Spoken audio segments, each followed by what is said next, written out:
এটা ছিল আমাদের পাড়ার অষ্টম প্রহরের দ্বিতীয় দিনের রাত্রের বেলা। তো ওই দিন কিন্তু আমরা গিয়েই প্রথমে চলে গিয়েছিলাম কীর্তনের ওখানে। দীপিকা বলল যে আগে আমরা খেয়ে আসি, তারপরে আবার এখানে কীর্তন শুনবো।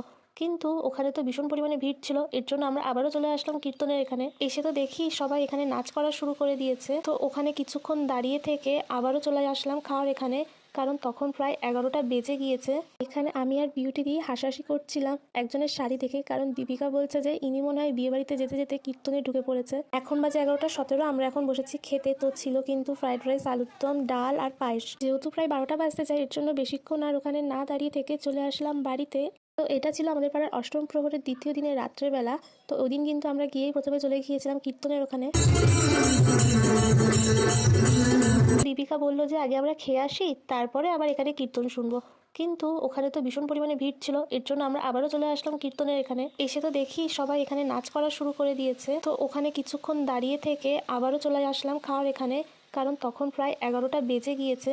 এখানে আমি আর বিউটি দিয়ে হাসাহাসি করছিলাম একজনের শাড়ি দেখে, কারণ দীপিকা বলছে যে ইনি মনে হয় বিয়ে বাড়িতে যেতে যেতে কীর্তনে ঢুকে পড়েছে। এখন বাজে 11টা 17। আমরা এখন বসেছি খেতে। তো ছিল কিন্তু ফ্রাইড রাইস, আলুর দম, ডাল আর পায়েস। যেহেতু প্রায় 12টা বাজতে যায়, এর জন্য বেশিক্ষণ আর ওখানে না দাঁড়িয়ে থেকে চলে আসলাম বাড়িতে।